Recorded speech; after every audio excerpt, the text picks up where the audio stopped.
So good morning. I think we're going to get started.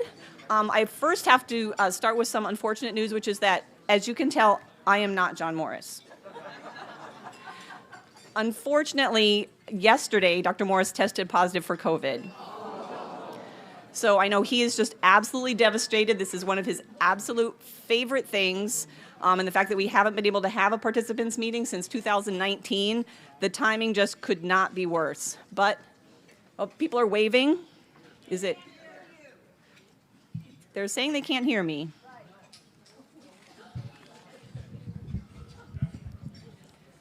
How about now? Is this? Oh, goodness.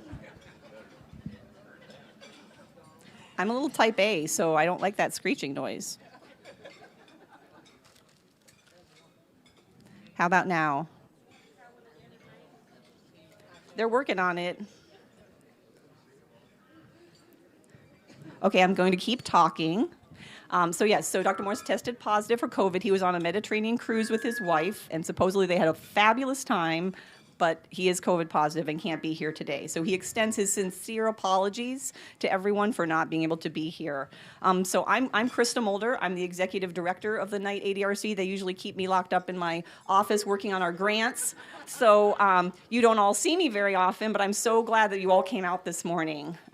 This is just wonderful that we can do this for the first time in 3 years. And we're glad to be able to be here. And we have a great program lined up for you today. So I will do my best to deliver Dr. Morris's talks and be a pale shadow. But hopefully we'll all have a wonderful morning.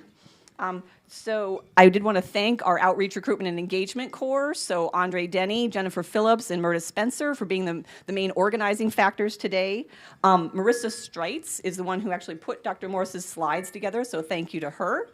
And I want to thank Ron Hawley for helping on the AV side from the ADRC. And all of the MAP staff who are here today it takes a village to put this event on, so we're just so appreciative of our team for coming out today.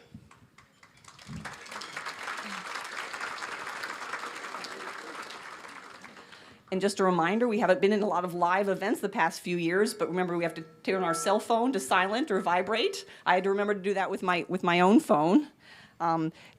Just also that there are, if anyone needs the restrooms, they're out the doors, up a little ramp to the left if you need the restroom during the event. There are hand sanitizers on the tables. And we said that masks are at your discretion, but there are some in the back that our staff has if you do want a mask for yourself. Okay. So just to quickly, so just to go over some terms that you'll probably hear a lot this morning. So we refer to ourselves as the Memory and Aging Project, or MAP. And that actually started back in 1979, and that's really where we have the clinical and cognitive assessments, and now have our faculty and staff to administer those.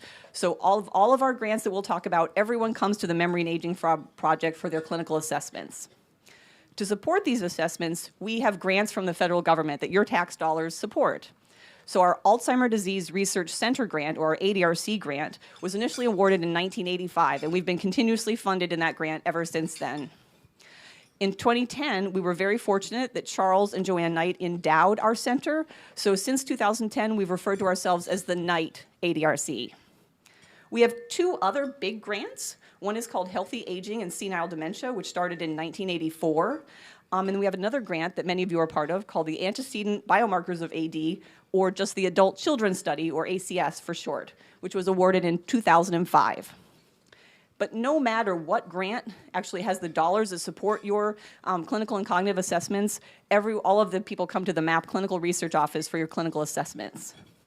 In 2008, we started a very special study that I won't talk much more about today, that's called the Dominantly Inherited Alzheimer Network, and that's for a very special, rare form of Alzheimer disease that's completely genetic. It's less than 1% of Alzheimer cases, but we're the coordinating center for that study, and it is an international study because those families are so rare. I also wanted to mention you have cards at your table, little note cards, and you can write questions on them as you think about them for what I'm going to say, or for we have a great, as I said, lineup of speakers. And then after all of the talks, you will have staff come around and gather those cards, and then there'll be a panel at the end for questions. So be sure if you think of questions to jot them on the card. So this is our Knight ADRC, and you've seen a photo of like this before too, but usually it's all of us together. Unfortunately, when it was time for another photo like this in 2020, we couldn't get all of us together to take a photo. So Jennifer Phillips did this in what I call an old, in sort of a group photo, put together all the images together. And on the top, you can see, thank you to all of our faculty and staff. And you can see on the top row here is Dr. Morris. And then we also have 3 associate directors of the ADRC. So Dr. Randall Bateman, Dr. Carlos Cruchaga, and Dr. David Holtzman. And we want to take a moment to thank Dr. Holtzman, who's here with his wife Tracy today, for his 18 years of chair of the Department of Neurology, because we certainly received a lot of support from Dr. Holtzman as he was chair. He's stepped down as chair, but he's still very active as an associate director of the ADRC, director of the Hope Center at Washington University, and he has a very active research laboratory. So Dave and Tracy, if you would stand, please.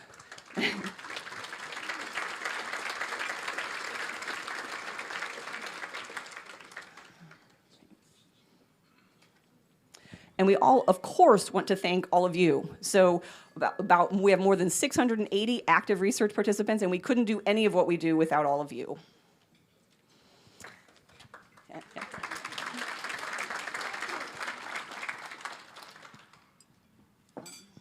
So we also, in the past 3 years, have had some changes to our staff, and I know some of these folks are here, and if I can ask them to stand.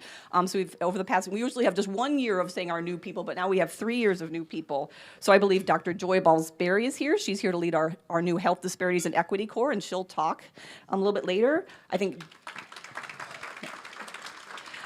Jennifer Horenkamp is here. She's new during the pandemic, as is Kelly Larkin.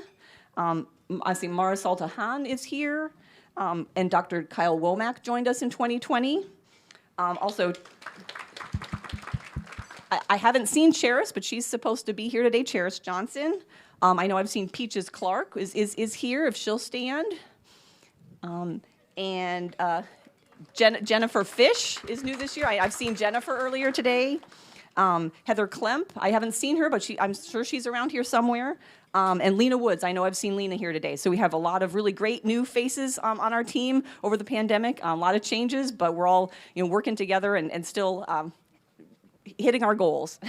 I also wanted to mention, some of you may have known Maria Carroll during her time here. She's worked with the ADRC 2 different times, actually. She recently, over the past winter, took a position with Siteman Cancer Center. We're super excited for her career there. But we're also equally excited that Nicole Elmore, one of our nurse practitioners, has assumed the role of the Associate Director of the Memory and Aging Project, and is just doing a really great job making sure everything's taken care of in the clinical core. So if Nicole, if you want to wave, I know I've seen her, but there's Nicole. Great.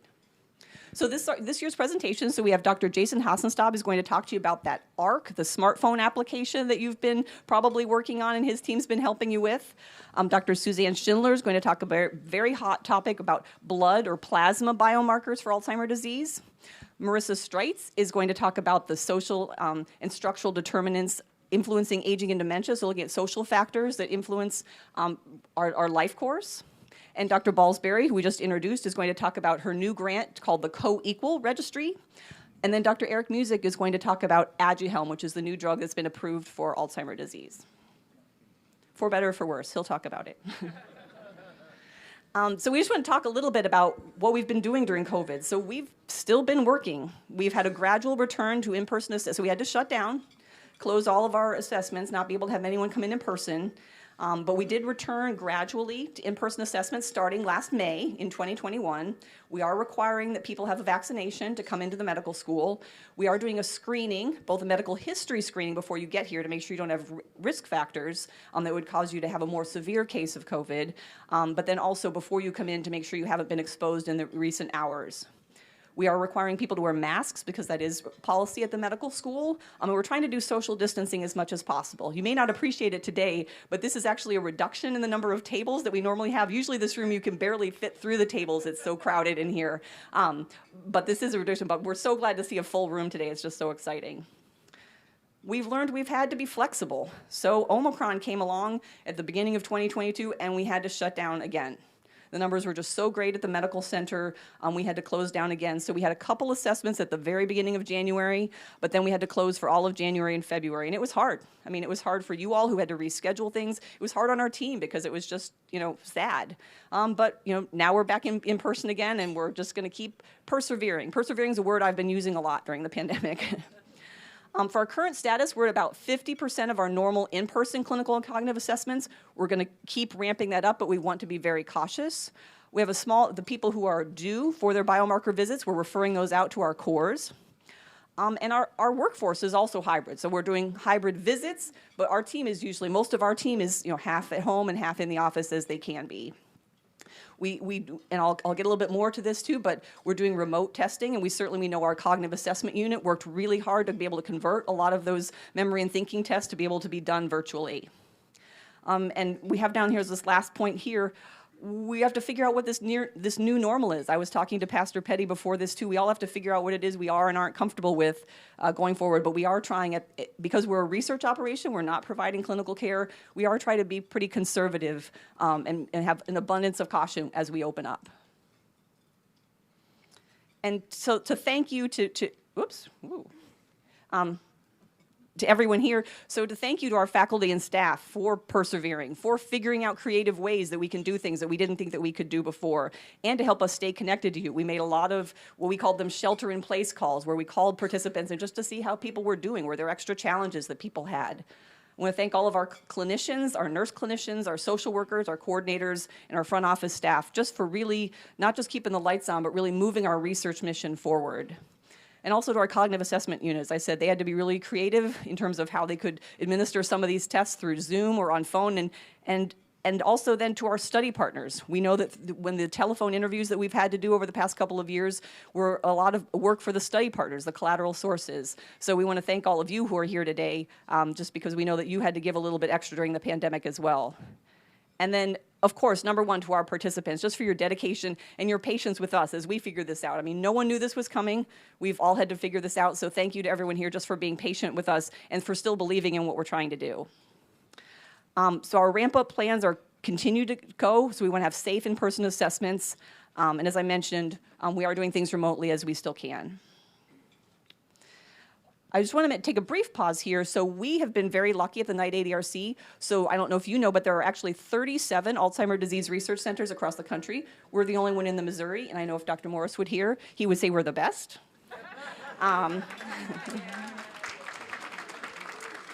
So of that group of Alzheimer's disease research centers, we've been asked, along with the Alzheimer's Disease Research Center at Indiana and the one at Columbia University in New York, to start with a national study that's going to look at the effects of COVID-19 on the brain and dementia. So the wrinkle about this is we're going to probably ask you for some extra things that we've never asked you for before. So we don't normally ask you to pull things from your electronic medical record or from Medicare data. That's not something we've ever done before, but this study would actually do that. So because it's going to do those new things, it would have a separate consent, because we want people to be fully informed if they were going to do this study, but we would pull select data from your electronic medical record and from Medicare data, if you agree to be in the study. So we're working with lots of people at WashU to try to figure out how this happens. We're working with the Human Subjects Protection Office. We're working with the WashU lawyers. We're working with the Contracts Office, because we want this to be done absolutely the right way. But we are lucky that we were one of the 3 sites throughout the country that was selected to be able to start this study, so we feel pretty privileged and respected for that. So Dr. Morris wanted me to just kind of, so we're working on this, you'll be seeing this coming down the road, but he wanted me to kind of just do a straw poll to raise your hands. I mean, is this something that sounds like something you would be interested in? If you're a participant, does this sound like something you'd be interested in doing?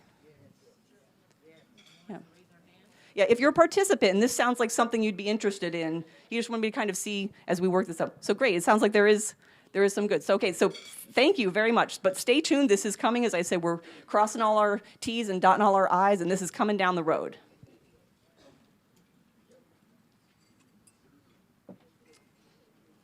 Okay, so this is just a very brief list. We have a lot of new things going on. As I said, we never stopped working during the pandemic.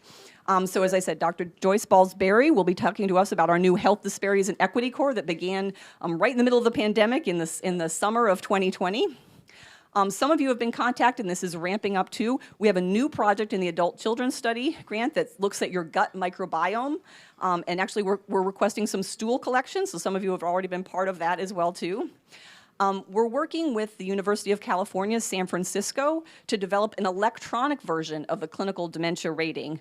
And so some of you have been taking part in that story, so we're trying to compare what it's like in person when you're having your clinical assessment versus a version of it on the computer. And because of the pandemic, there's been a lot of excitement about that. We may have to go in the future do things virtually more than we have in the past. As I mentioned, Marissa will be talking to you about the SS Dyad survey. And we have just started to increase the amount of blood that we're drawing. And part of that is because of the plasma or blood biomarkers that Dr. Schindler is going to be talking about in a little bit. We also, as you know, Dr. Sarah Hartz and Dr. Jessica Mazursky have a study to look at return of research results. That study was based on the amyloid PET scans, but they just got an extra money from the National Institutes of Health to be able to actually also include blood biomarkers in that. So they're just launching that. And as I mentioned, Dr. Hassenstab is here, and he'll talk about that smartphone application that he has that he calls the Ambulatory Research in Cognition. So again, we're still busy, busy, busy. And Dr. Morris wanted just to remind us what our themes really are. What is really the purpose and the goal of our ADRC? So we're really interested in if we could prevent Alzheimer's disease. What if we could prevent Alzheimer's disease the way we try to prevent cancer, try to prevent heart disease, all these things? We know people who learn that they're at risk for those beforehand, and they take lifestyle changes to prevent ever getting it. We'd like to be in a place like that for Alzheimer's disease.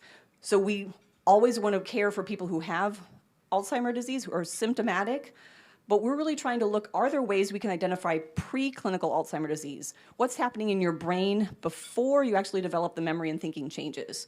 And so that's why we ask a lot of our participants. That's why we ask you to do these PET scans, why we ask you to do lumbar puncture, why we're going to be asking for more blood now so we can look for these biomarkers. We're really trying to see how can we find if someone will develop symptomatic Alzheimer's disease before they actually do, and maybe we can get to the point where we can prevent that. And then the question is, if you have some of those changes in your brain, is it inevitable that people will get symptomatic Alzheimer's disease? And how can we characterize that period to be able to understand it the most? So we're trying to identify these indicators to maybe, and I'll talk about this a little bit at the end, to have prevention trials for Alzheimer's disease. And then we're also, a key point of something that we want to do is we want to look at Alzheimer's disease in all people. For too long, research has been done just on white men that are overeducated, middle class. And we were really making strides to try to look at Alzheimer's disease in all people, races, genders, ethnicities. That's a big goal that we want to have.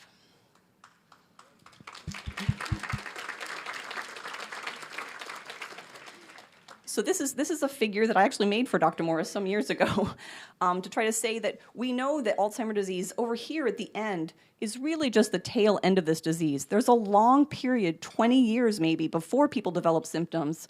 And you can see that by the time people already develop symptoms, we know that they've lost cells in their brain. And that's one of the reasons we want to try to prevent it, because once you lose those cells, it's very hard to get function back. There are other things that are happening in that time when people are actually having the memory and thinking changes. Inflammation, oxidative stress. So we don't want to try to focus on that. We want to try to focus here. What are these inciting factors that are leading to the development of symptoms? And that's why we're looking at these different things that we ask of you. Amyloid imaging, spinal fluid collection, and these are a whole bunch of other things that happen. So we're really trying to focus on that pre-symptomatic period where you still have a decent number of the synapses, those connection points where brain cells talk to each other, and where you have all of your brain cells still living in your brain. So we try to characterize what's this transition zone, what could be optimal for treating people before they actually develop memory and thinking problems. We can't do any of this work alone. So we're very excited to be a great partner with the St. Louis chapter, or the Greater Missouri chapter. I'm up to date here. Greater Missouri chapter of the Alzheimer's Association. I believe Mr. Berline is going to be here. He's on the board of directors eventually. And the vice president of programs, Sarah Lovegreen, I believe, is here. Sarah, if you want to stand. I don't know where you are. Oh, there's Sarah. Thank you for coming. And we have a tremendous African American advisory board. I know I've seen several folks as they've walked in. As I said, I was chatting with our chair, Dr. Douglas Petty. But if I could have all of our members of our African American advisory board stand if you're here too, we're very much appreciative for all of your guidance.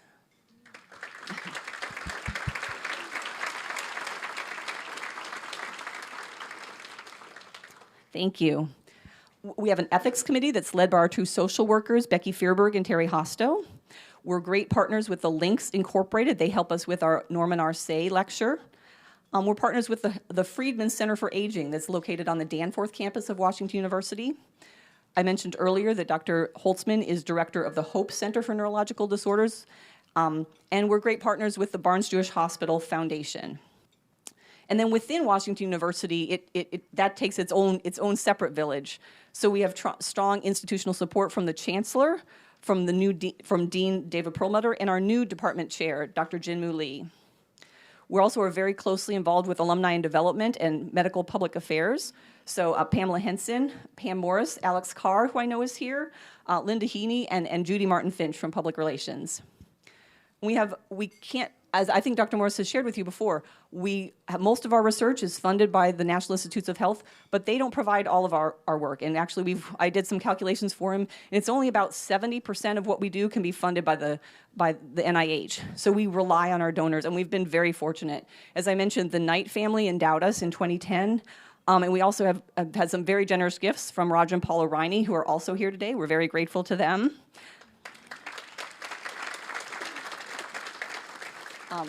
And several other donors who can't be here today.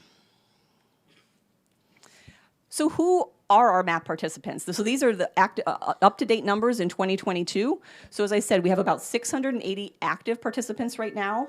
About 412 of those are in our Healthy Aging and Senile Dementia and ADRC grants, and about 270 of those are in our adult children's study. The age range goes from 44 to 98, and we're just slightly more than half of female.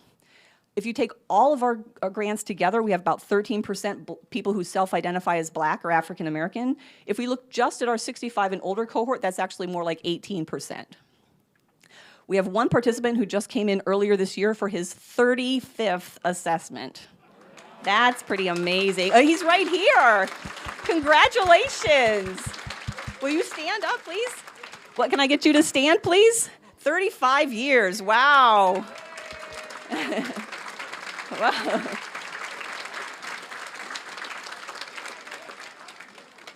That is just amazing. And we have people from all over the country. So I know there's some folks here from Texas, I was told. We have people come in from California, Maine. So we just feel so fortunate that people want to come to our center. And this is just kind of showing that we have been working through all of the pandemic. So this is just the number of clinical and cognitive assessments. Our cognitive assessment unit, as I mentioned, they had to figure some things out. How do you do some of this testing by Zoom? I mean, we didn't even know about Zoom back in 2019, right? So that they're a little bit behind, but you can see they're catching up. So they're all working really hard, and I'm sure those two lines will be the same pretty soon. So we keep chugging along, persevering. And we are enrolling new participants again. So even after we started in-person visits, we did take a pause on new enrollment because we were still virtual. And Dr. Morris he thinks, Dr. Morris thought very strongly that we couldn't do a baseline visit remote, that we really needed that connection. We really needed people to come in for their baseline visit. But now we are seeing new people again, and we're currently recruiting. So we need people who are willing. They have to have a study partner, as you all know. They're going to have a blood draw. They need to have an MRI. We're asking people to do 2 types of PET scans and a lumbar puncture. Now, because we haven't been enrolling new people for a long time, for someone who's a cognitively normal person, we actually have a big list that we can't even get those people in long enough. So there are really 2 groups if you want to spread the word. So we need more folks who identify as Black or African American, and we need people who are very mildly impaired. So if you know folks like that and want to just speak to them, we know word of mouth is our #1 recruitment source. So you, our participants, are our #1 recruiters. So if you know folks like this, we are more than happy. And I know Terry Hosto, I haven't seen Terry today, but I know Becky Fearberg. Oh, there's Terry. Hi, Terry. So Terry Hosto is right back there, and Becky Fearberg, they're by the door. They're waving their hands. If you know folks who you think would be good participants, I know they would love to talk to you. And so this is the phone number, and this is the place on our website. And if you go to our website, you'll see this little microscope icon, and you can click on that to get more information. So that's the icon that you want to look at. We also want to mention how fortunate we have been. So you may have heard of the National Alzheimer Plan Act with the goal of having a cure or a treatment for Alzheimer's disease by 2025. So there's been an increase in funding from the National Institutes of Health for Alzheimer's disease, and we have been very fortunate recipient of these funds. So not to brag or anything, but to brag just a little. So in 2020, we were the Washington University, so not just part of our ADRC, but all of the researchers at Washington University who do work related to Alzheimer's disease, we received in 2020 $193 million related to just for Alzheimer's disease research.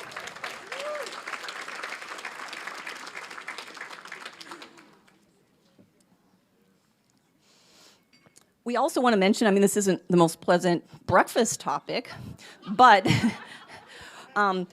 we do ask people to stay in our study until they pass away, and we do ask you to consider donating your brain to us. It is invaluable, because what we've learned about you in life, we want to be able to verify in your brain, and we don't ask you to give us your brain while you're using it. So we do ask if you'll consider giving us your brain when you're done using it. And you can see in 2021, the amount of our autopsies that are had were about 67%. So that's lower than normal. We do know that there are other places where people donate their bodies and their brain that during the pandemic sent out information to funeral homes that they weren't accepting body donations anymore. So that caused a lot of confusion. And some people thought that we weren't accepting brain donations, but that's not true. We absolutely are. So please spread the word among your family members. As I said, it's not a pleasant breakfast topic, but once you're gone, we need someone in your family that also knows what your desire is. If your desire is for us to be able to look at your brain when you've passed away, you need to let your loved ones know. We, in particular, and again, not a pleasant breakfast topic, but people who are CDR0, which means that they're cognitively normal, we have a harder time getting the brains of those people because, to be honest, they're not thinking about dying. And that's fortunate, but those brains are very, very precious to us. We have to be able to look at, if we know someone has Alzheimer's disease, well, what does a brain look like that doesn't have Alzheimer's disease? So even if you're, and I know all of you here are just sharp as tacks, we still need you to think about donating your brain and make sure your family knows as well. We also need to, we know that it's sometimes harder with people from different cultures, different racial and ethnic groups. We don't do as good of a job communicating with our Black and African American participants about the need for brain autopsy. So that's another particular need. You can see we're also not doing as well in that realm, and I think that that's part of our communication that we need to get better at. But we are still, even with our numbers down a little bit during the pandemic, the average for all those Alzheimer's disease centers is about 60% and about only 25% for Black or African Americans. So we're still doing better than the average, but we think we can do better. Dr. Morris always wants us to be the best. And just as a reminder, why do we keep pestering you? Why do we keep calling you and asking you, come back for another PET scan, come back for another clinical assessment? Well, we really need to have longitudinal visits to be able to figure out what's really going on. So imagine this is looking at, you can see over here, this is measuring the amount of amyloid in your spinal fluid, which actually goes down as people become symptomatic. We think because the amyloid is sucked up into those plaques that are in the brain. So if you measured in the spinal fluid, the amount of amyloid goes down. So you can imagine here's someone who, the first time they have a level 3 on this scale, then it goes down to a level 2. Well, what happens in year 3? We imagine it's probably continuing to go down, but what if it stays the same? Or what if it even comes back up? So this is why we ask you to come back again and again. We can pretend it's just going to go down, but without the real data, we don't know. So that's why longitudinal or continued participation is so important. We also I won't belabor all these points, I've introduced a lot of these folks here too, but we've had really stable leadership throughout this time. And I know Dr. Morris also wanted me to emphasize that we strive, not just in our participants, but in our leadership, to have diversity in gender, race, and ethnicity. So I think that that's a really important goal of ours, and we continue to strive to try to do that. We were very important, and I can brag on Dr. Morris here. He doesn't even have to show this slide himself since he's not up here, but he was honored by the Greater Missouri chapter of the Alzheimer's Association just a few weeks ago, and he received their very first Beacon of Hope Award. At their gala, he was the honoree from the gala, so it was a fabulous evening, and he was very rightly feted during that evening. It was just a marvelous time, and he's here with Mr. Berline, who's on the board of directors, and Mr. Ed Clay, who's their new, I believe, president is the right term? President, okay. so you can see this, it's absolutely gorgeous, and it weighs a ton.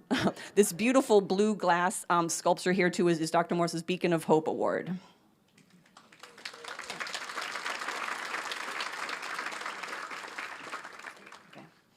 So I'm going to give a little clinical trials overview. I will always say here, I am a PhD, not an MD, so cut me a little slack on this here.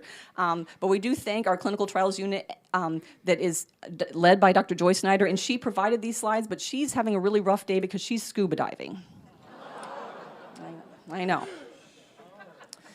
Okay, so for our clinical trials unit, let's get my time here. I'm running a little long, so I might go through some of these on the quicker side. You'll have them for your reference. But it's been a challenge for all of our clinical trials as well. So as I mentioned, the FDA approved Aduhelm, which Dr. Music's going to talk about.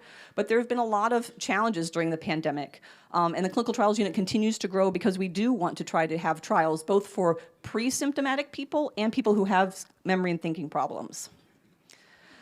So there is a trial that is actively recruiting. It's called Autonomy, and it's actually looking at that tau protein that's in the brain. So you can see it has an antibody against tau that develops the tangles, not the amyloid, but the tau protein. And so they've screened 25 participants, and now they have 4 people that are on drug or placebo. We don't know. So these are a group of studies. I won't belabor them. All of these are in what we call an open label extension, which means that the testing part of the trial is over when people have placebo or the drug. And all the people here, they know it's open label. That means they know they're getting the drug. So they're kind of looking out here. What's still happening in these trials if people continue to receive drug? I mentioned the dominantly inherited Alzheimer network earlier. So Dr. Bateman, in addition to having that study, which is kind of like the ADRC, it's not administering drug, they started a trials unit for that. So in those very rare people that have a dominant mutation that causes Alzheimer's disease, they started a trials unit. And there's some exciting things that are going to happen. So they're going to start a new phase of that study with 2 different drugs, a tau antibody and an anti-amyloid antibody. And they're also, Dr. Eric McDade is leading a primary prevention study. So primary prevention means before the amyloid even starts to accumulate in their brain. Because we know which of these individuals have that mutation, they can start getting drug even before the amyloid accumulates, which is just absolutely amazing. So I know they're working really hard to get that trial started. I want to pause on this slide just a little bit because it kind of shows some of the ways that we're not in complete control when we run the clinical trials. So this is a study that was started in 2021. It was a drug called oligomanate, and it had a unique target. It wasn't trying to look at that microbiome that I mentioned to see if inflammation was having a role in Alzheimer's disease. So our clinical trials unit, they screened 14 people, they enrolled 8 people, and then the study themselves, kind of out of the blue, told them that this study was stopped. So that was a big hardship for the participants in the study, their study partners, and to be honest, our coordinators and team, because they're very close with all of our participants.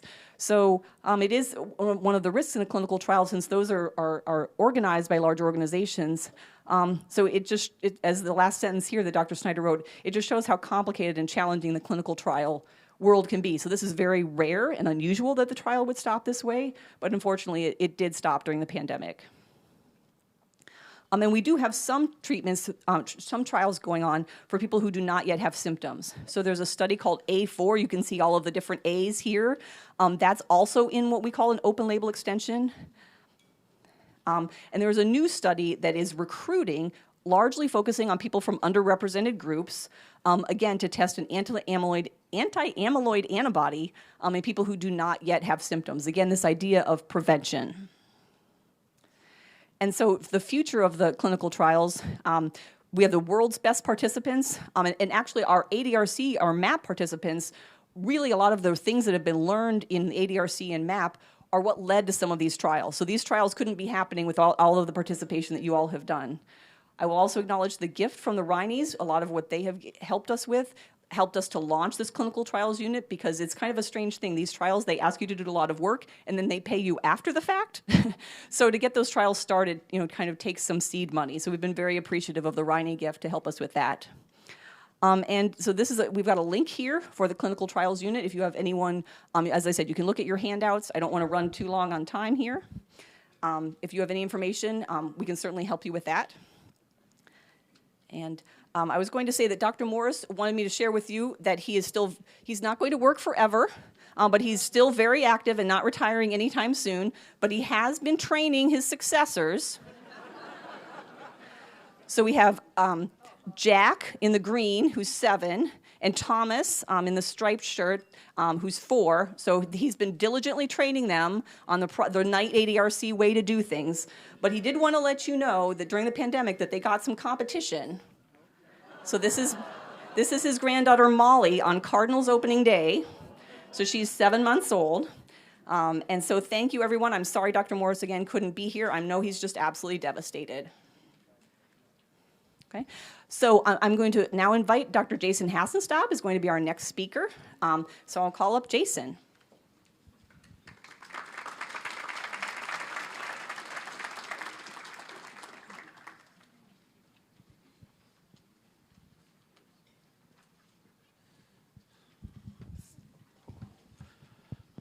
This mic's a little short for me. Sorry, Krista, no offense. So I'm the guy that developed a smartphone app. So some of you might like me and some maybe not so much. But the cost of innovation is sometimes great. But I want to just mention a few things just to echo what Krista said, that we're really leading the way. We're one of the first centers to do something like this. We're definitely the first center to put a smartphone app to measure cognition into a clinical trial. And I want to thank all of you for being the test set. I avoided a certain other phrase there. And you never want to say that the pandemic has provided an opportunity. They need me to speak louder. Is that better? All right. I never want to say, or you never want to recognize the pandemic as being an opportunity, because it's just been a devastating, awful thing. But we started doing the smartphone work back in 2017, and now everybody is trying to catch up with where all of you are. And so I just wanted to thank you, because it's been an incredible experience to do this with all of you. So I'm going to just talk really briefly about some of the progress we've made with this over the last few years. And hopefully we can continue doing this and advance it and make it even easier and better for all of you.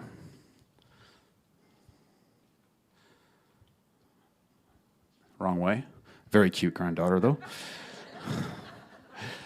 So the first question I get asked when I present this work to older adults, and especially to grant reviewers and to people who review our manuscripts out there in the literature, is, can older adults really do this?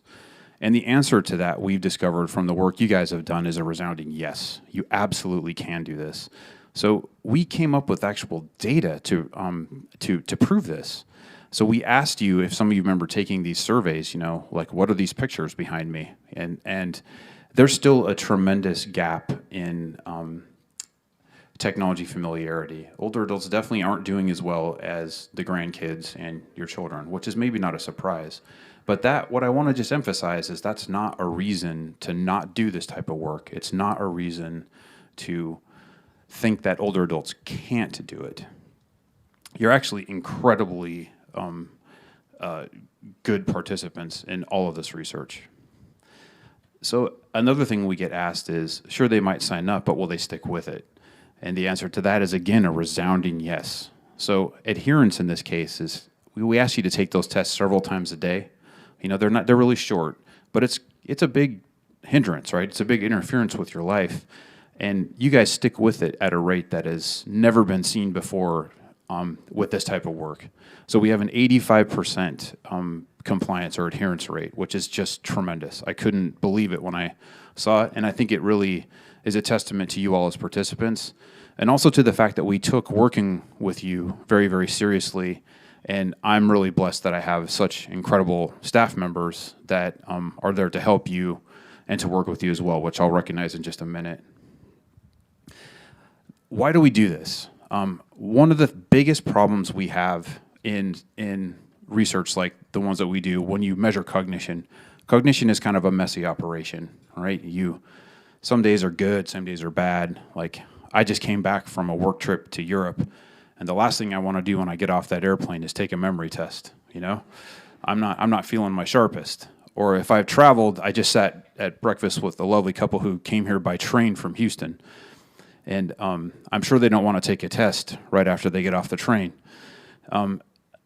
Cognition fluctuates. So that's the idea behind this testing, is to sample you multiple times per day over the course of several days so that we can actually embrace that fluctuation. It's okay if you do poorly once here because you're going to take the test again in a few hours and maybe tomorrow you'll do better. But we're interested in that variability, that bouncing up and down on your ability. That's actually a good thing. And what we find is if we repeat these tests several times, our reliability estimates go through the roof. They're absolutely never been seen before in older adults testing cognition like this, where we get reliabilities that are in the upper 0.9. So 1 is like perfect and unattainable. So 0.9 is just unheard of with cognition. And we're getting, with some of these tests, 0.99. So almost perfect. That's not too bad, right? Okay. The other thing is that we look at reliability when we see you again. So you take the smartphone test every 6 months. So you're doing really well now, but in 6 months, will that maintain? And the answer to that, again, is a resounding yes. So all of this has major implications for research and especially for treatment trials, where enrolling people and keeping them in is really expensive and difficult. So as I said, why is this important? Well, to develop effective treatments so that we can stop, slow, or even prevent Alzheimer's disease, we need really sensitive tests because those drugs are judged for success based on how well people perform on cognitive tests, because Alzheimer's disease is a cognitive disorder. It's memory and thinking, right? So the more reliable your tests are, the more likely we are to find a treatment that works. The upshot of that is we can enroll fewer people in a trial, and we can maybe make the trial even shorter, which greatly reduces costs and frustration, and if that drug doesn't work, we can move on to another one. So that's why we're doing this and why it's so important. I also think that some people may disagree, but completing these tests is less burdensome for people because they don't have to travel to the center. So we could repeat assessment several times by having you come in, instead of once a year or once every couple of years, we could have you come in 4 times a year. But that's not very practical. It's really, really expensive to do it that way. And for some people who travel from far distances, that's really impractical. And I also think that there's a lot of other things that we can do with smartphones and we're just beginning. This is just the tip of the iceberg for us with using this technology to uncover new things about the way that our brains work. So stay tuned. We have more things planned for you with this, but hopefully they won't be too bad for you. And finally, I just want to thank, as I said, my incredible staff members. When you hire someone, you meet them and you like them, and you take a real risk and it's almost a gamble. Okay, is this person going to work out? And I just can't believe how much I've hit the jackpot with Marisol Tahan. Lena, who just joined us, has already just proved herself to be incredible. And my lab manager, Sarah, who worked for the Alzheimer's Association and has worked at the Alzheimer's Center for a number of years now. So I just want to make sure I point out and acknowledge their contributions as well. And I'm gonna end here, as much as I love the microphone, because I know there's other people out there that want to talk. But please write down any questions that you have about the smartphone testing or anything else to do with the cognitive testing that we do at the center, and I'd be happy to take questions. Thanks, Jason. Thank you so much. You can go back and sit down. So as Dr. Hasselstep said, please, if you find the little note cards. If you've got questions, we'll pick those up after all of the speakers. So next we have Dr. Suzanne Schindler, who's going to talk about some blood-based biomarkers for Alzheimer's disease. Thank you. And thanks for that great talk, Jason. It is so wonderful to see you all here today. And thank you for sticking with us through the pandemic. So I last spoke with you in 2019 about a blood test that we developed here at WashU. Well, 3 years has gone by, and guess what? That blood test became the first blood test that was commercialized and is now available in the clinic. So that, I think that's a tremendous accomplishment for Washington University and for all of you who participated in this research and made this possible. So thank you for doing that. Now, we are using this test right now in our clinic. It's been available since December 2020. The major barrier, actually, to use is that insurance doesn't pay for it yet. We're working on that. But there has just been an explosion in blood-based biomarkers. And I think part of that is people saw this test, and they realized that it was possible. So now there are in excess of 10 different blood tests that are being developed by diagnostic companies and institutions all over the world, including WashU. And these new tests are bigger and better. And it's very exciting because we think they will really revolutionize the diagnosis of Alzheimer's disease. And they're extremely useful in clinical trials as well. So today I actually wanted to talk to you more about kind of where I think this kind of research might be going, because I thought you would find this interesting. And of course, you all are not just giving blood. You've been doing amyloid PET scans, you've been giving CSF, and as well as giving blood and all of these cognitive tests. So I wanted to kind of start by showing you something that we've been doing with amyloid PET and mention how that we can translate what we do with these other biomarkers into other modalities, into blood. So we know at this point very well that individuals who are cognitively normal and have amyloid plaques in their brains are at risk for developing dementia. And we can detect these amyloid plaques. We can detect them with amyloid PET. We can detect them with blood tests. We can detect them with these cerebral spinal fluid tests.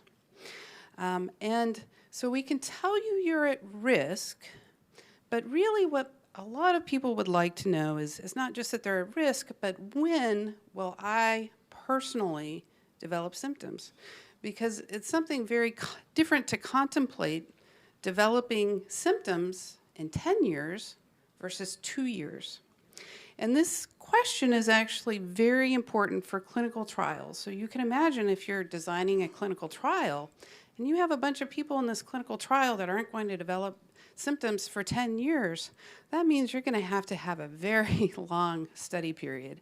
And longer trials mean more money, and it means that we can't test these treatments as quickly. So we have been working on models to predict when someone will develop symptoms of Alzheimer's disease based on biomarker measurements. So what this plot is this is looking at amyloid PET. So a significant number of you all have undergone multiple amyloid PET scans, and we talked about the importance of longitudinal data. These are individuals who have undergone 2 or more amyloid PET scans with a tracer that we called PIB. And on this y-axis is the amount of amyloid in your brain as measured by something called the standardized uptake value ratio, or SUVR. And on the x-axis is the age at this measurement. Each line represents one person, where a red line is someone who carries a genetic risk factor for Alzheimer's disease called ApoE epsilon 4. The blue lines are people who do not have this genetic risk factor. Now you can see that in our cohort of individuals who have undergone this test, that a lot of them have low levels of amyloid PET binding. What that means is they don't have amyloid plaques in their brain. But some of them do. And something that's interesting is that once individuals cross a tipping point in the amount of amyloid that's in their brain, once they start developing these amyloid plaques in their brain, it keeps going. Now, if you just look at this plot, this looks pretty chaotic, right? It's a little bit hard to see the pattern in the noise.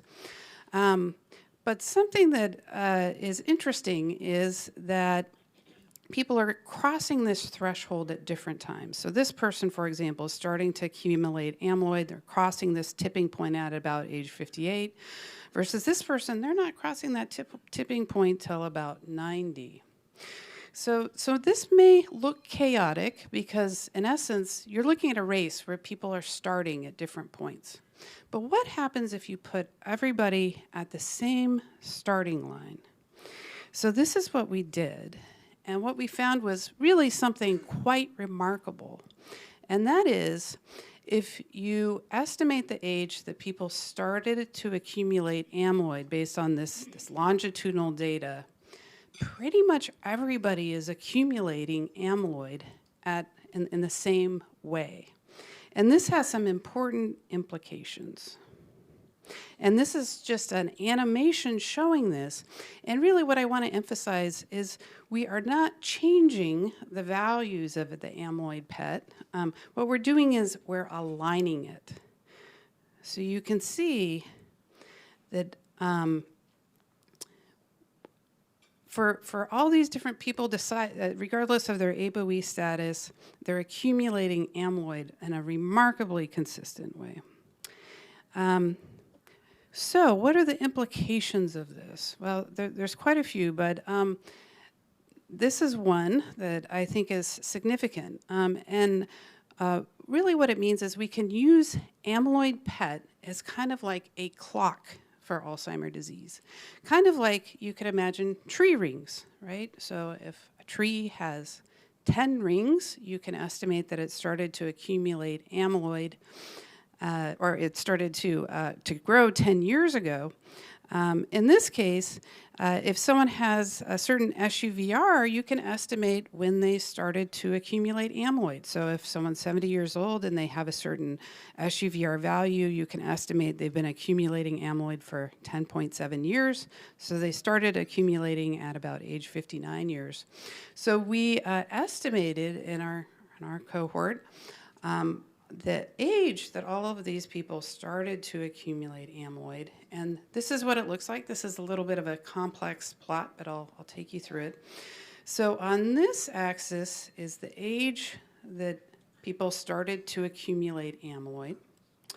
And each of these rows represents one individual and all the visits they made to the Knight ADRC.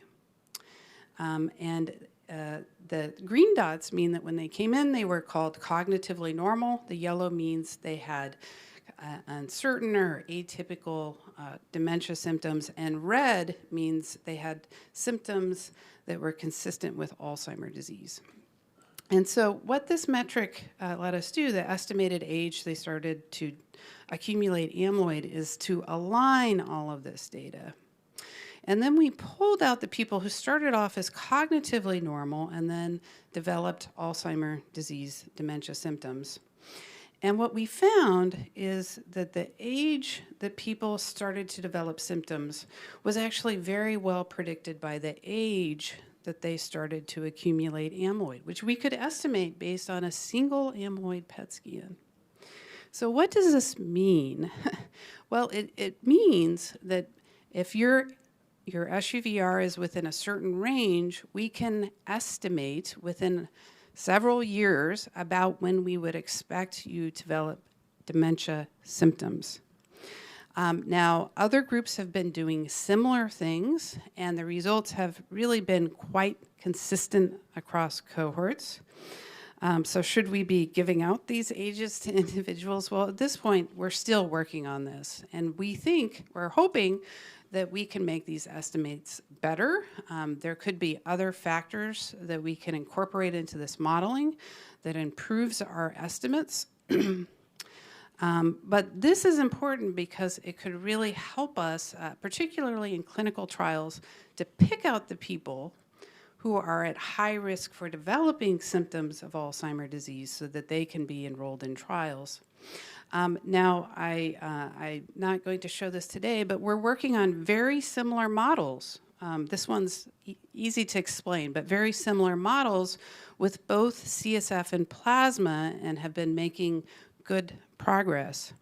And the end goal would be to have a blood test that not only helped you in the clinic to decide whether a patient's cognitive symptoms were caused by Alzheimer's disease or not, but one day we hopefully will be able to have a blood test that allows you to estimate within a certain margin of error about when people might develop symptoms. And at some point in the future, when we have these drugs that can modify the onset of Alzheimer's disease, slow it down, obviously this drug test or this blood test would be helpful in figuring out who would benefit from these medications and when. So this is a future-looking kind of project. We're not there yet, but this is where we're headed. So I did want to thank all of you very much for participating in these studies. Obviously, many of you in the room have contributed data that went into this study. I thank you for partnering with us so that we can develop these assays, these models, so that we can more effectively fight against Alzheimer's disease. Thank you.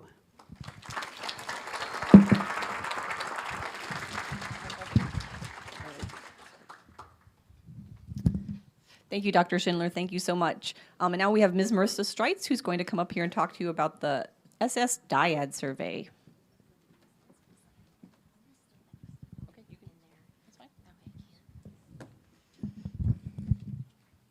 Okay, can you hear me okay? Loud and clear. Okay, excellent. Hi. No. How's this? Is that better? Okay, good. Good morning, everyone. Hi. My name is Marissa Streitz, and even if I haven't met you in person yet, you might still recognize my name. Whether it be through your inbox or through your mailbox, I've been reaching out to you. And that's because I'm spearheading an initiative to collect social determinants of health in our Knight Alzheimer's disease research participants. I've got the next few minutes to get you up to speed on what social determinants of health are, why we're interested in looking at them, and how collection's been going so far. Okay. But first, some background. Now, as you probably already know, Alzheimer's disease is extremely complex. Scientists have been studying this for years, and there's still a lot to learn. Now, as you definitely know from firsthand experience, mind you, we study Alzheimer's disease in a variety of ways. We look at images of your brain, we analyze your blood and cerebrospinal fluid samples, we ask you 1,000 questions. All of these are great, right? But what about something else? What about your lifestyle? Could something such as the amount of exercise you get in a week, or your occupation, or even as something as far back as a negative childhood experience, could these non-medical factors influence your risk for AD? And moreover, what role do these factors play in health disparities, which are already plaguing the minority and marginalized communities? Well, that's what we intend to investigate. Collectively, these factors are known as social determinants of health. So you can see the official definition here, but basically it's any non-medical factor that has the potential to impact the quality of your physical health, including the quality of your brain health. Basically, all of the factors can be divided into one of these 5 categories, ranging from your education and the quality thereof, your social supports, and even your ability to access a healthcare provider if needed. So I've been speaking rather vaguely, so let me give you an example. Say, for instance, you have been discriminated against throughout your lifetime, multiple times, say, well, that discrimination leads to an increase in one's stress levels. And we know that over time and repeated occurrences, these stress levels can lead to damaging effects on your brain health, including cognitive functioning. So you're probably wondering, how did we at the Knight Alzheimer Disease Research Center decide which factors to look at? Well, there are many to choose from. So it's just not feasible for us to ask them to collect them all from you. So you already do so much for us. You guys say yes to everything. Yeah. But still, it's balancing our scientific aspirations with your burden and the valuable time that you share with us is always at the forefront of our minds. So we were tasked to develop a battery to collect these social determinants of health in a comprehensive yet succinct way. So here's how we did it. First, we poured through the literature. What's already been written on the topic? What do we already know? Then we consulted with experts in the field. This is not new, so there's already been things written about this. And last, we presented our proposal to our Knight ADRC African American Advisory Board for their comments and suggestions. So our first social determinants of health battery was ready to be tested. And in the fall of 2020, many of you did that for us. We conducted a pilot study, and 112 of you took the LIAD, the Life Courses Influencing Aging and Dementia battery. So as a result of that battery and your feedback, and with the collaboration with the University of Pennsylvania, the SS dyad was officially born. So this is social and structural determinants influencing aging and dementia. So it looks at a variety of topics ranging from your education to adverse childhood experiences, your neighborhood characteristics, discrimination, social status, even health literacy. So we have been collecting the SS dyad for a little over a year now. The last few months, the nurse has been introducing the SS dyad to you during your in-person clinical assessment feedback session. So in person.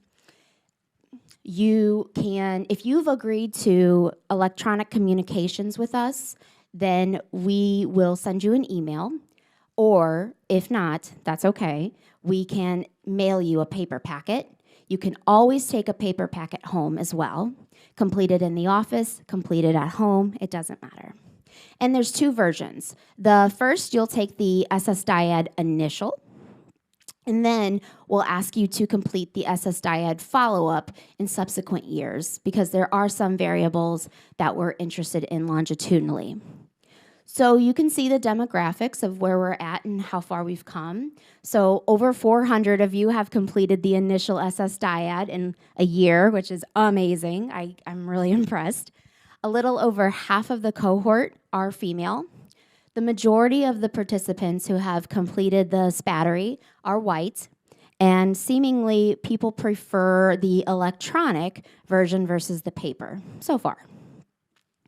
So what's ahead? What's next for us? We definitely have found some opportunities for growth.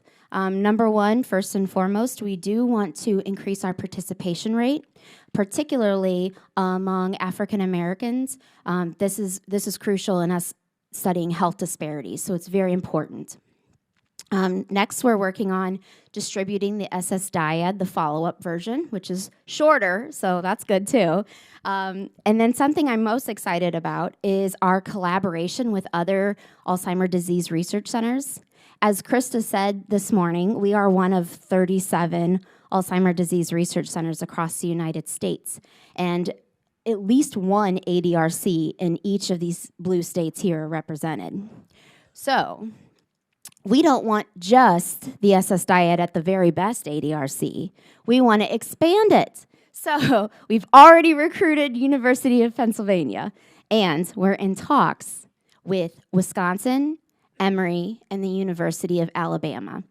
So hopefully, not only will this increase our numbers, but it will also increase our diversity. So that's my thing. Here's my elevator pitch. If you've recently completed a clinical assessment at the Knight ADRC, but haven't yet completed the SS-Dyad, then get a hold of me. You can call me, you can email me, you can tweet me, use the hashtag Knight ADRC. Thank you this morning for your time. Oh, there it is, yeah. Thanks, Marissa. So next we have Dr. Joy Ballsbury, who's going to talk about her new Health Disparities and Equity Core. And I should have plugged that we were able to recruit Dr. Ballsbury to come here from the Mayo Clinic. So she had to come here to WashU to where all the cool stuff is happening.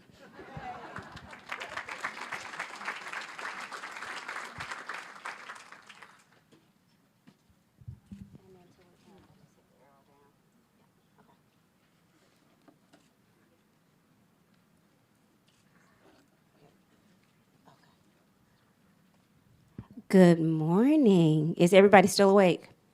Y'all still with me? Okay, so my name is Dr. Joyce Ballsbury, or Joy. So some of you know me because I am from St. Louis. I graduated from Health Careers High School, and one of my favorite teachers from high school is actually in the audience. Jim, could you please stand? So I would not be here today if it wasn't for Jim keeping me out of trouble, vouching for me, and even reminding me of a story that I will share with you very quickly. So when I was in high school, I really wanted to get personalized tags for my car whenever my parents were going to allow me to have a car, and that didn't happen until I got to college. So I used to have to drive my brother's car, which had a really nice sunroof leak. So he said, yeah, I remember you telling me that you could never get personalized plates with your last name on it. And you all see my maiden name because I do use that as well. So today I am Jim, thank you so much for reminding me of that story. And to our study participants, thank you so much for all that you do to end AD. So the Health Disparities and Equity Core was started in July of 2020, and I cannot make it up that I am an epidemiologist and moved in the middle of a pandemic to start a new research program at my alma mater in my hometown. So I am also a proud alumni of WashU for my master's degree.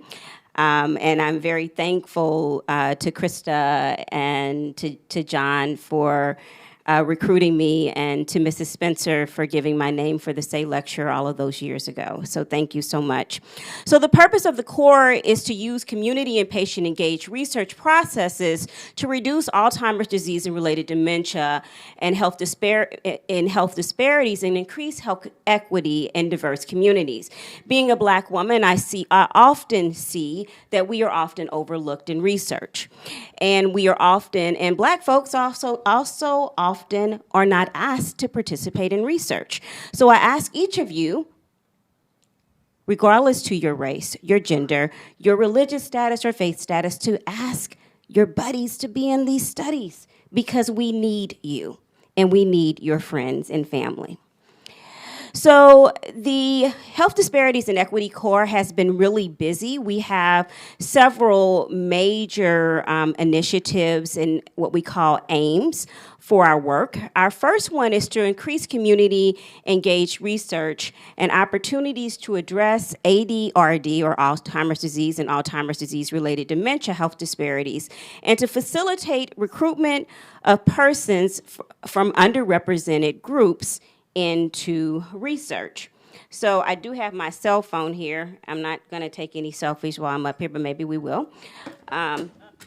Sorry. Thank you. Sorry, and I'm clumsy. Thank you, Krista, for saving me.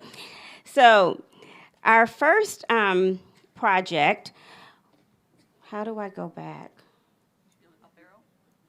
The up arrow is not working. It's because the mouse is in pieces. Oh, sorry. There we go. Sorry, y'all. So the next presenter, I do apologize. I don't know if I'm the last one or not. Am I the last presenter? Okay, Eric, you got this, right? So our specific objectives underneath this particular aim is to partner internally with other cores within the Knight ADRC to identify areas of opportunity to increase health equity in Alzheimer's disease related dementia research. We also wanted to develop internal relationships with other research areas that have a vested interest in eliminating Alzheimer's disease and related dementia, like our Institute of Clinical Translational Science, and even our prevention research centers at the Danforth campus. We also want to develop and reestablish partnerships with many community-based organizations and groups, including the Links Incorporated, the St. Louis, Missouri chapter of the Links, which I'm a member of, Alpha Kappa Alpha Sorority Incorporated, other faith-based groups, I'm also a member of that group as well, and other faith-based community groups and civic and social organizations as well. The outcomes of this has been ongoing partnerships with our OraCore, which is led by Andre Denny. And why did that advance on its own? Because he was trying to fix the... Oh, okay. So no worries. Okay, is our ongoing partnerships with the OraCore, as well as our partnerships with the other cores that are even led by Dr. Jason Hassan's staff and my other colleagues. We do have, as I said, a strong and ongoing relationship with our Institute of Clinical and Translational Science, which just received a new funding grant of $61 million, and we are working directly with their precision health area, where I serve as the associate lead for precision health. We do have strong external partnerships that have resulted in the funding of a National Institute on Aging grant for $3.4 million called to establish what we call our co-equal registry. And this is why I brought my phone up here, because I don't want to misspeak on what I promised the NIH we were going to be doing. So co-equal is actually a word, and it is not hyphenated. It is one word, and it means that we are all equal in partnership together. So the title of the registry is Creating Opportunities to Increase Health Equity and Equality for Persons at Risk for Alzheimer's Disease and Related Dementia. Our goal for the registry was to build a sustainable research registry that expands on the existing success and efforts of the Knight Alzheimer's Disease Research Center to increase diversity, equity, and inclusion in Alzheimer's disease-related research. We have 3 aims for this particular project. We wanted to identify and enhance current practices by identifying resources to promote high-yield recruitment, enrollment, and retention of underrepresented participants into Alzheimer's disease-related research and dementia research. And for that particular aim, we will be recruiting soon for what we're calling our Brain Aging Cafes, which are listening sessions that we're going to be doing in partnership with the Greater Missouri Alzheimer's Association, the local chapter, as well as several other community partners like Wesley House and several community-based organizations and faith-based groups here in the city.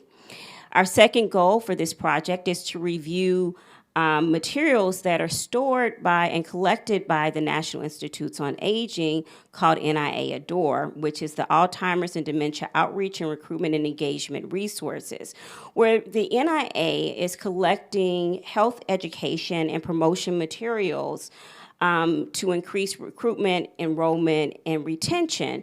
And what our team is going to be doing in partnership with Health Literacy Media, which is globally a health literacy group, that is headquartered here in St. Louis, to examine the materials to see if they are culturally appropriate for use in the St. Louis area.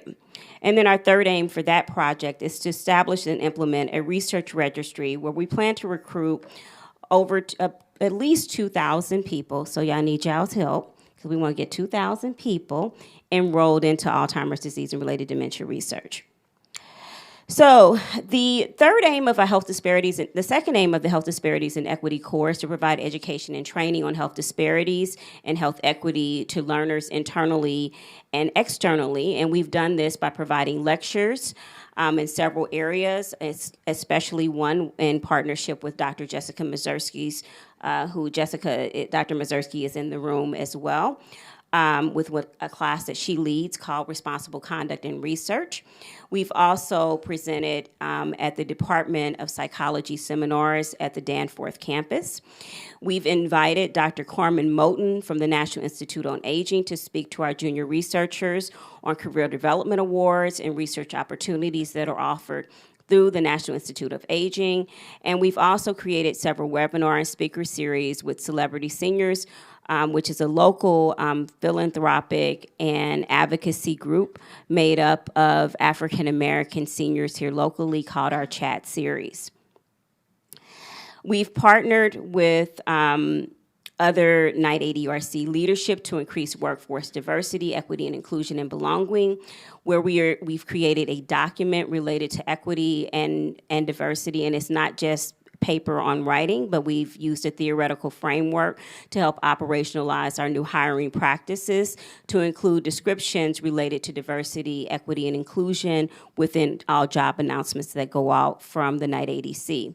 We have also provided representation on leadership groups around diversity, equity, inclusion, and belonging within the Department of Neurology, as well as other institutional and university groups. And so all of our faculty and staff at the Knight ADRC are highly encouraged to participate in a climate survey that was spearheaded also from our department around diversity, equity, and inclusion. And I'd like to thank my previous chairman, Dr. Dave Holtzman, for his vision in giving us the opportunity to administer that survey under the leadership of Dr. Moisa Uche, myself, and Dr. Ganesh Babala, to our faculty and staff in the department. And so we are now at a place where we are starting to implement the co-equal registry, study aims with the community needs assessment with the listening session. We are looking to develop new partnerships to provide training and health education and promotion to other areas about Alzheimer's disease and related dementia health disparities. And we plan to create an operational process to increase diversity, equity, inclusion, and belonging in the workforce, as well as research within the Knight ADRC. And thank you so much for being gracious with the technology things, because technology happens. And thank you so much for giving of your time today, and to my family members and friends that are in the audience, and my former high school teacher. I hope I made you proud. I used to freak out in high school about presenting y'all. Like, I used to hate it because I have dyslexia, and I hated reading in public, and Jim was always very gracious about that as well. And so thank you so much for giving me the opportunity to give updates, and I will pass the real microphone to Krista. Thanks, Dr. Ballsbury. So we have our last speaker, Dr. Eric Musick, is going to talk to us about Aducanumab, or also known as Aduhelm. All right, thank you. Whoop, on a short leash here. I'm the last one, I promise, so hopefully everyone's still there. So I would not have expected a couple years ago that I'd be up here telling you that there's a new FDA-approved drug for Alzheimer's disease, and that we wouldn't all be celebrating. But it's a very complicated scenario. Many of you have probably followed this in the news, this new drug called Aducanumab, or Aduhelm. It's been quite a roller coaster, I think, for many of you probably, for all of our patients in the clinic, and for those of us who work in this field. So let me try to explain it as best I can, though I must say that this is an hour lecture cut down into 5 minutes, so it's not going to cover everything. It's a complicated story. So you've probably seen in all, New York Times, all over the press, that this drug has been approved, but not to the reception that you might expect, And there's these questions, and it can cost more than NASA, and, some doctors won't prescribe it, and it's worse than nothing, and all these other things. So what is this drug? So it's an antibody. So it's a protein that your immune system makes that we inject into people and then it goes into the brain and it can help remove these amyloid plaques that we've been hearing about that are sort of the classic hallmark of Alzheimer's. And we've been excited, many of us in the field, about this drug since 2016 when they published very initial data showing that the drug in people can actually remove these plaques from the brain really effectively. So what I'm showing over here is this is an amyloid PET scan, and the red means amyloid plaques. And you can see the people that were treated with the drug, particularly the high dose of the drug, the plaques went away. And so this is a real thing. It does do this. There's very little question about this aspect of the drug. It can remove the plaques. The question is, does it help the disease? Does it actually prevent people from getting worse? And that is an unanswered question, I think. And that's where all this controversy stems from, is that really hasn't been proven entirely yet. So the company Biogen that makes this drug did 2 large studies, and these studies were done in people with very, very mild Alzheimer's disease. So what we call CDR 0.5, which is the mildest that we can detect clinically. So these are people that had memory problems, but they were really, really mild, very early stage people. And they did 2 large studies. Each of them had over 1,000 people in them. And they were supposedly identical studies. So they did these 2 identical studies and got different results from the 2 studies. And that's where the controversy kind of stems from. So one of the studies, this one called Emerge, did seem to work, and it actually met its endpoints, so that it was considered a successful trial, even though, as I'll show you, the actual amount of effect, the magnitude of the effects, relatively modest. So, this is the data showing that this is people getting worse in terms of their memory and thinking. The people that didn't get any drug got, this much worse, 1.75 or so, and the people that got the drug, the purple line, did a little bit better. So this was maybe a 20% improvement over the course of 18 months on this drug. But it was statistically significant. It was a real effect. Just the question is it clinically relevant effect? And I don't know if we know that, because 18 months in the world of Alzheimer's disease is relatively short time. So we don't know if maybe 5 years out this will be a bigger effect or not. So the real problem is that in the other study, this other one that was called Engage, there was no difference. You can see that the people that got the drug basically ended up in the same place after 18 months as the people that didn't get the drug, even though their plaques were also cleared from their brain. And so this has caused a lot of confusion about how to do these studies. Are the plaques really responsible, and all these other things? And we can talk about that maybe during the question and answer session, and I think some of those answers are not clear.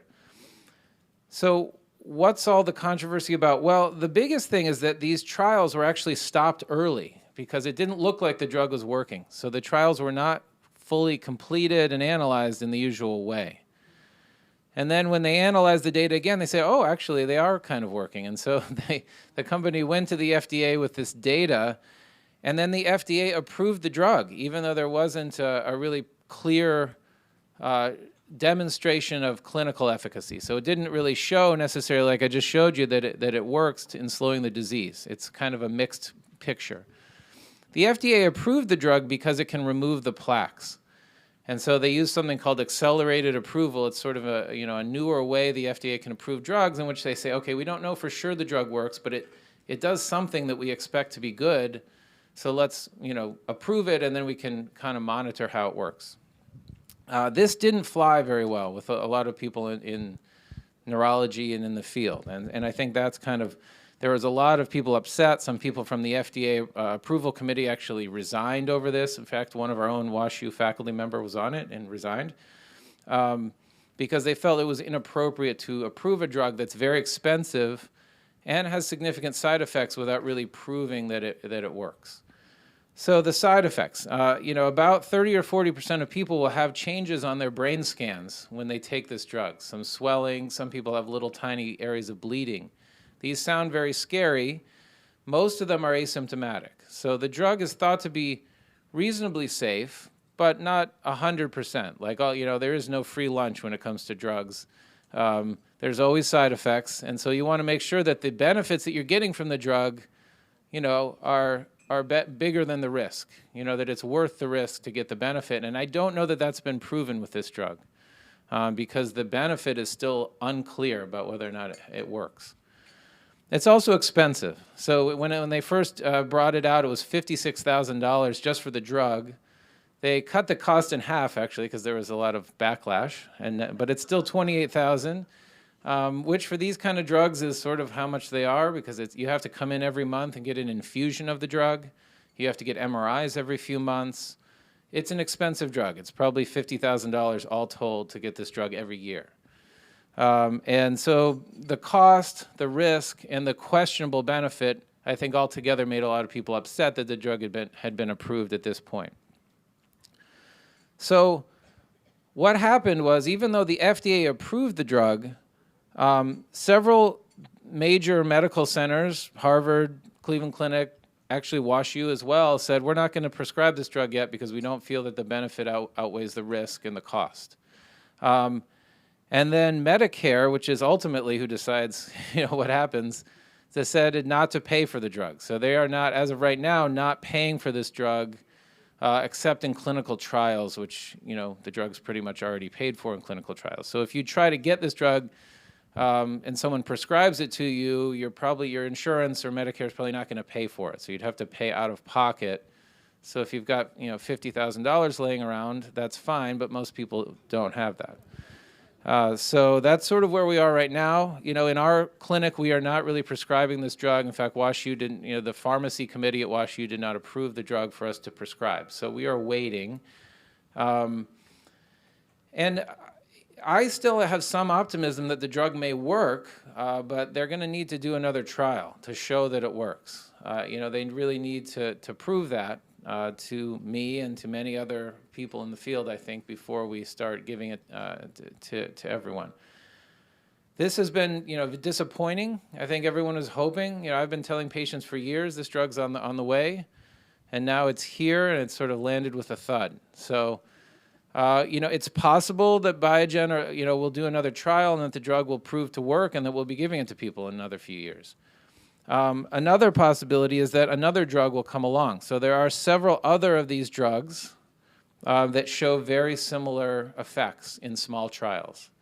So this one called Aducanumab from Eli Lilly can also get rid of the plaques really nicely, and it also seems to slow the progression of the disease about 30% in people that had very mild disease.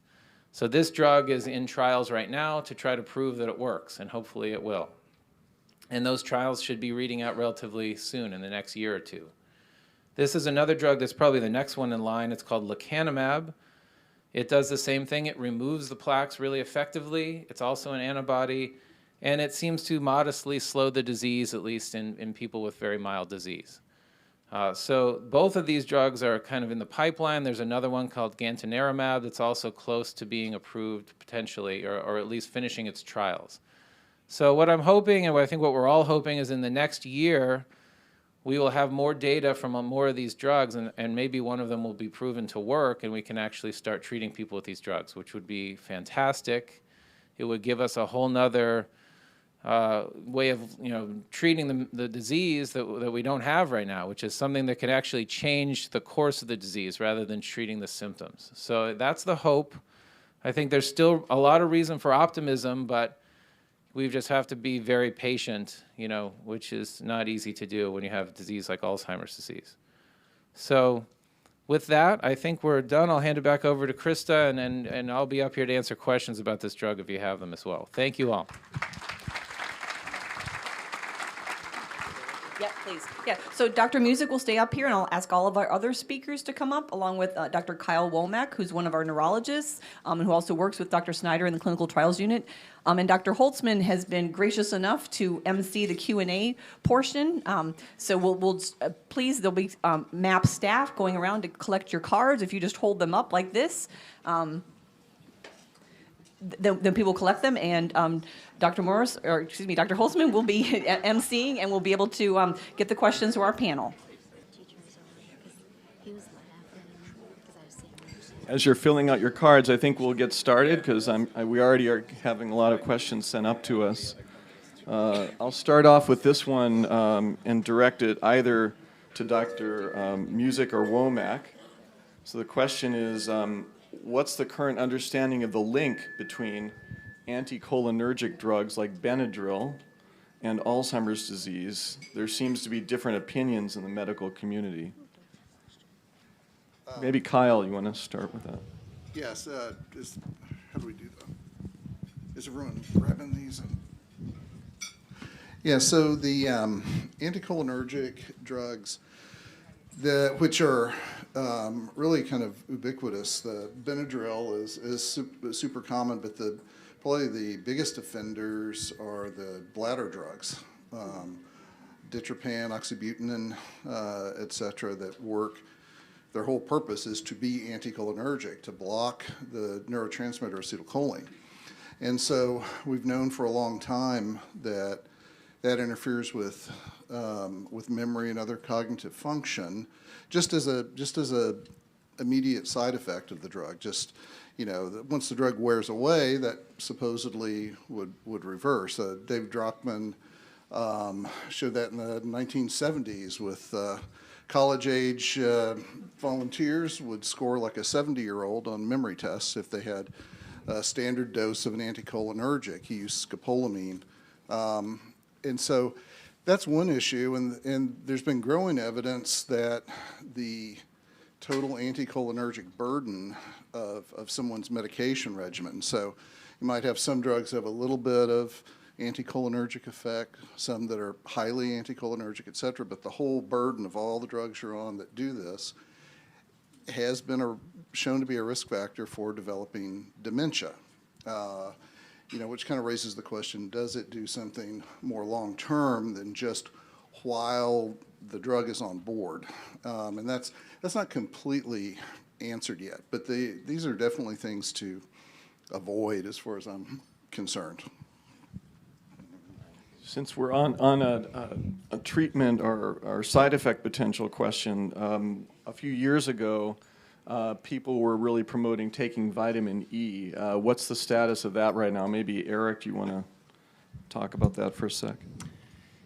Yeah, I don't think that there's been any new positive data in that regard. I think that there was a study that suggested that vitamin E may be good, but then there's been some other studies that have come out that high doses of vitamin E can have actually some side effects. They can increase your risk of certain bleeding disorders and other things. So I don't think that the data has been particularly compelling for vitamin E. I don't know if any of you disagree with that, but certainly if you're low on vitamin E, it's fine to take it, or to take it as sort of low doses that are in a daily multivitamin. But taking these massive amounts of vitamin E is probably not going to help your memory, and it may have some negative side effects. Great. Well, we were talking earlier about how we hope that many of you who are participating might consider brain donation, and someone asked, how do we contact to donate our brains if we're participants? And Becky is in the back. Anybody who's working with us on the who works at the Knight ADRC, you can talk to us after the Q&A session, and we can link you up with the right phone numbers and contacts.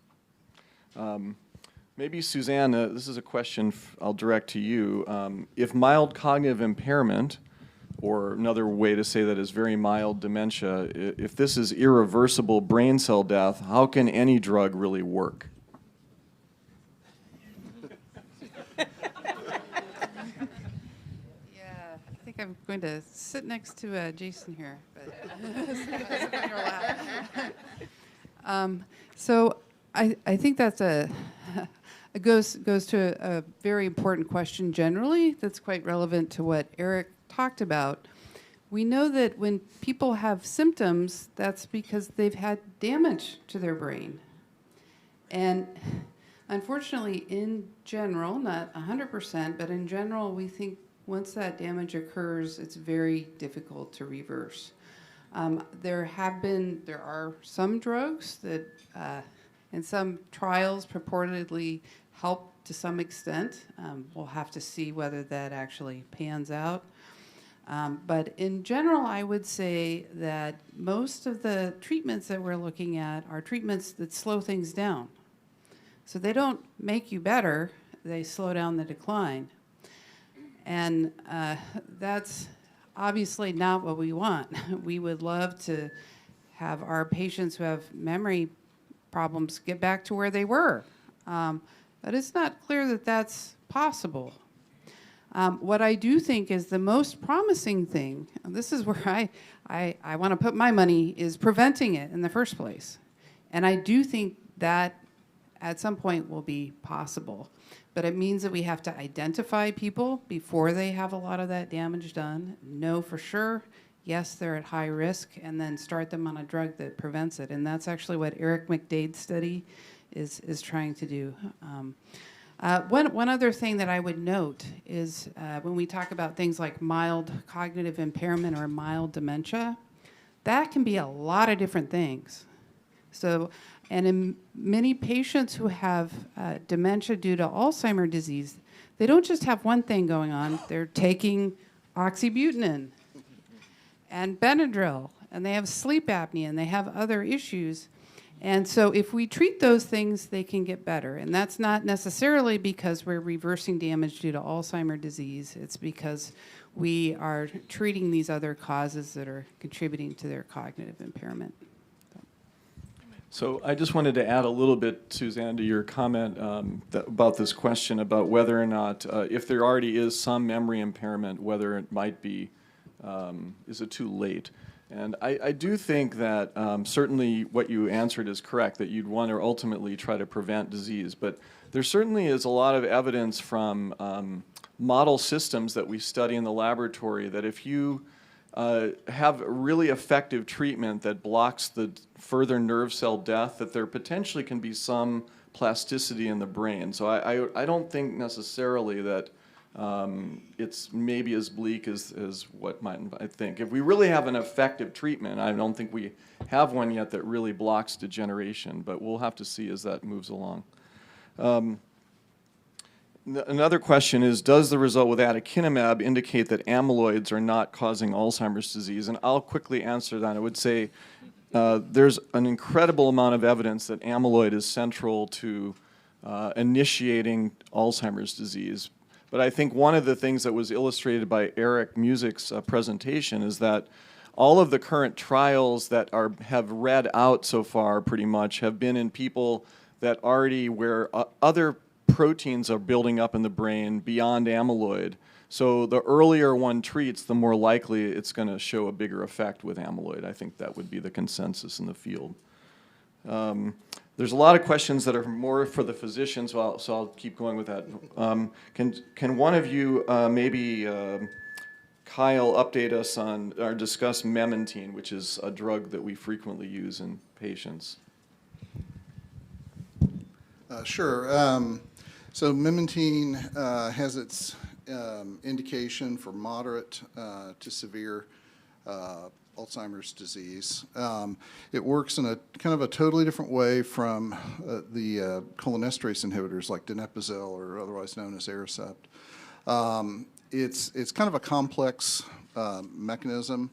Actually, one of the receptors that is central to learning and memory, called the NMDA receptor, gets dysregulated when there's a lot of damage that's gone on in the synapse, and it kind of becomes leaky to a certain extent, letting calcium kind of trickle in instead of either not letting it or letting it come in robustly when it's appropriate. And this kind of stabilizes that some, makes you have to have a little stronger input signal to, it kind of reduces the noise in the synapse essentially. And it had some decent data. You certainly see a lot of variability as far as whether people respond very well to it or not. I've seen people it just absolutely doesn't do anything. Other people it makes more confused, even with like the first dose. And other people that have been remarkably responsive to it. It really is pretty variable.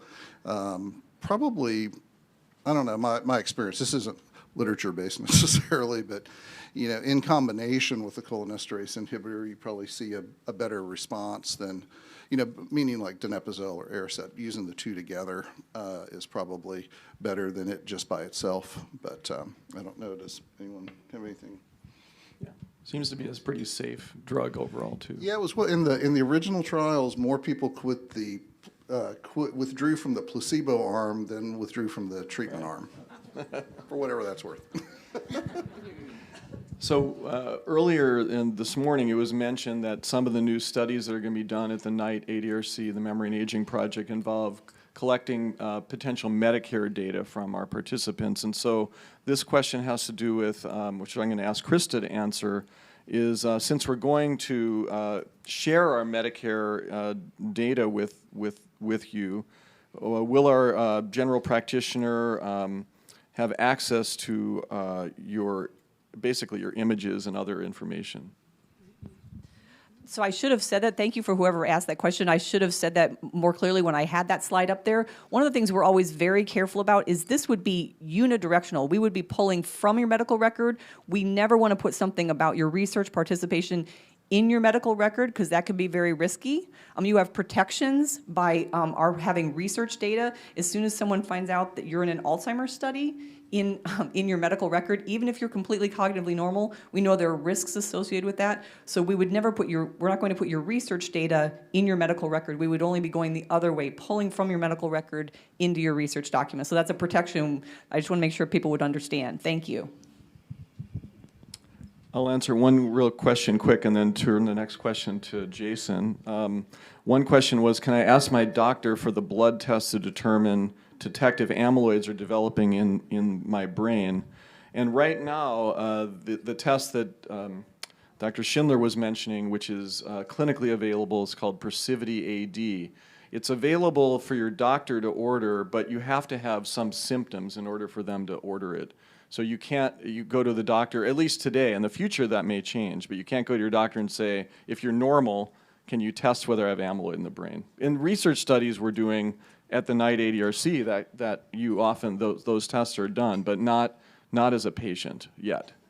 And one of the questions for Jason is, in terms of smartphone testing, if many of the questions don't seem to follow logic, like prices, is there a reason for this?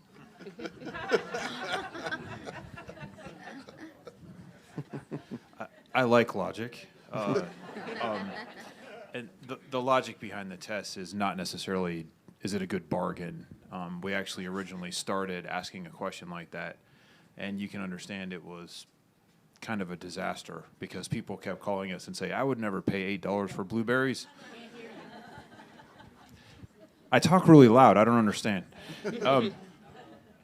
So originally we did ask whether people thought the items were good value, and it was a disaster because people would complain and they would call us and say that they wouldn't pay, $6 for toothpaste. Why are you asking this? But in reality, there is a considerable amount of logic, and when I say considerable, I mean that we tested this on about 2,000 different people on the internet. To choose the items and the prices in the way that we did. And without giving away the store, I will just tell you that the important concept is to remember the price, not necessarily whether it's a good value or not.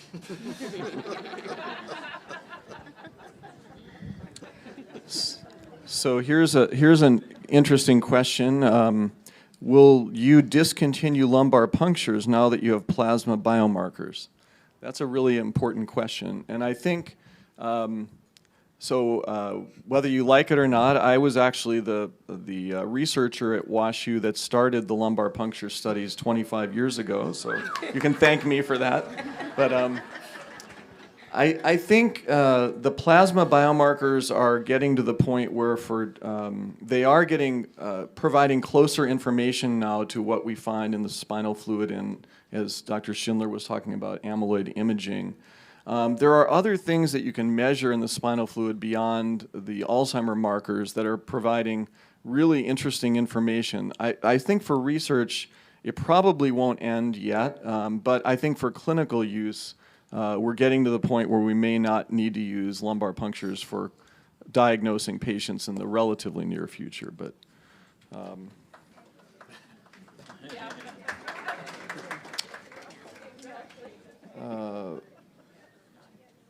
So this is a question maybe for one of the physicians. I've heard anesthetics can promote dementia. What duration of anesthetic chooses the threshold of this? And I think this is very controversial, but I don't know. Maybe Eric, you want to give that one a shot? Sure.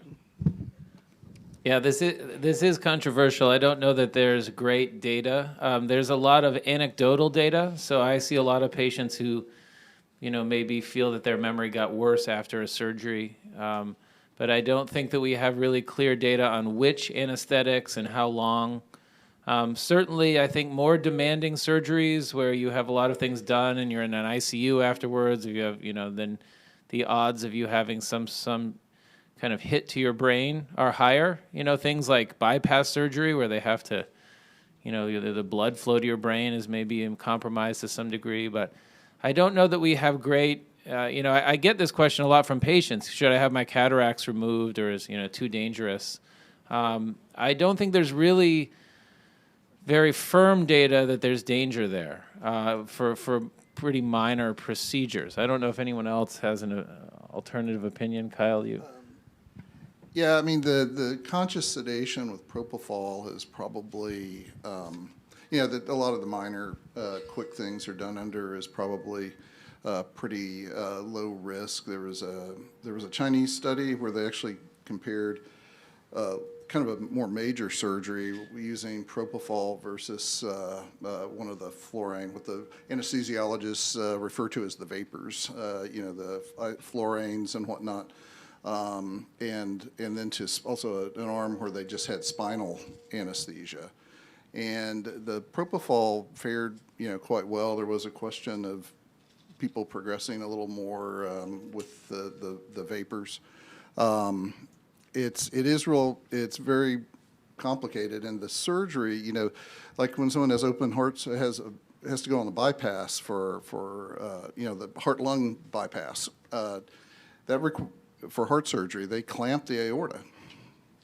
They have to, you bleed out. And when they pull the clamp off, if you have a lot of crunchies there in your aorta where they pull the clamp off, you can have little emboli that come up. So there are other things that can have to do with the surgery itself. As the anesthesia always gets blamed, right? But which is what makes it controversial. We clearly, after a big procedure, we see people sometimes have stepwise decline, sometimes do just fine. So we usually just kind of recommend make sure it's really a necessary thing. And then you have to just kind of, your heart has to keep going, right? So some of the presentations were about health equity, the different factors that might affect dementia. So maybe Joy or Marissa, you could try to answer this one. We could certainly turn it over to a physician depending on your... well, you'll see why I say this. So I've always been told that Alzheimer's disease will normally tend to go down to the female side of progression, or actually the issue of whether women are more likely to get dementia. Is that something you wanted to discuss? Or for that matter, are there racial differences in risk for dementia? Okay, seems like I can't get the microphone out the thing. So one of the things that we know is that the greatest disease burden for Alzheimer's disease and related dementia tend to happen in communities of color. When we look at the data, and then Dave, correct me if I'm wrong, I'm an epidemiologist, so I do like to count and sort. And so I'm also looking at my colleague, Dr. Schindler, down here to also correct me if I misspeak. So we know that the greatest disease burden tends to happen in the Black communities, followed by our Hispanic and Latin communities as well. Now, when we think about that, we also know that often within communities of color, when we think about issues around equity, it relates to access to care and the quality of health care that we receive or don't receive. So there's a type of dementia that we also are studying within the Knight ADRC called vascular dementia. And when we think about diseases of the vascular system, those are diseases like diabetes, hypertension, congestive heart failure, and the like. Those increase our risk for things like Alzheimer's disease and related dementia. Which communities tend to have more prevalence and incidence, so which means long-term cases and new cases tend to be communities of color. So when we think about what we call primary prevention, which is preventing the disease before it happens, we must start at a younger age before symptoms actually appear within the brain, where Dr. Schindler was talking about early onset dementia or early dementia or preclinical dementia or mild cognitive impairment, which is kind of a syndrome. We must think about starting, I'd say before, but nobody will fund this research, so if anybody wants to fund this research, I say that we're ready for it, is to start around age 30.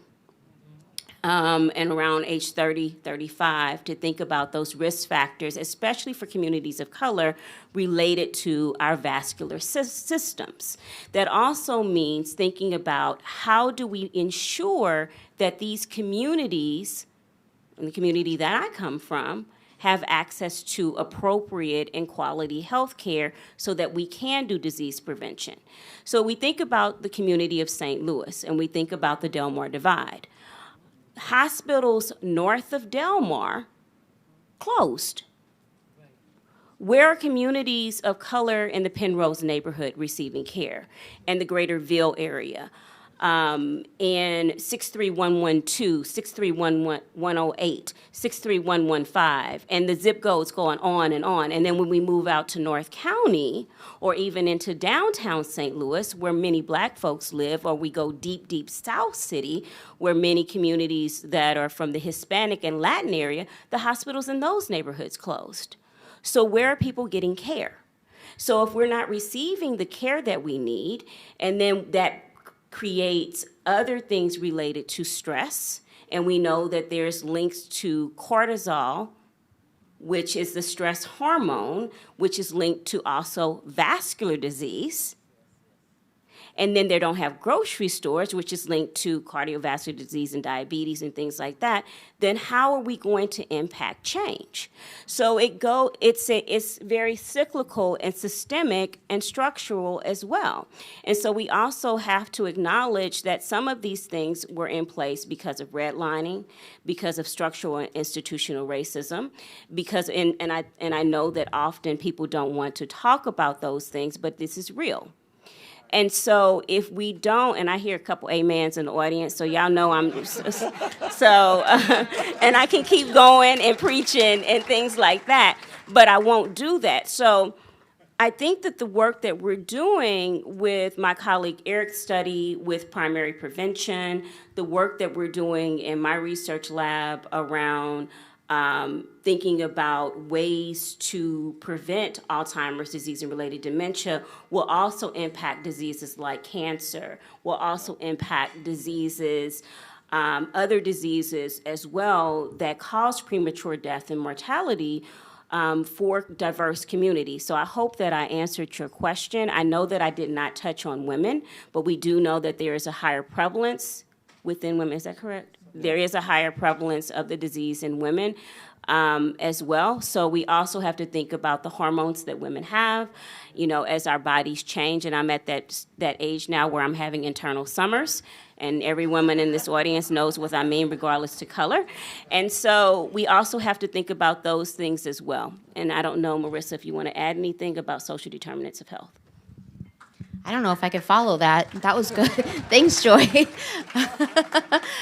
Yes, exactly what Dr. Ballsbury is saying, that there are some potentially some variables that you all have control over, something in your lifestyle that may or may not influence your risk of AD. And so that's exactly what we're trying to get at. What else is it? What else is there besides just biologic information?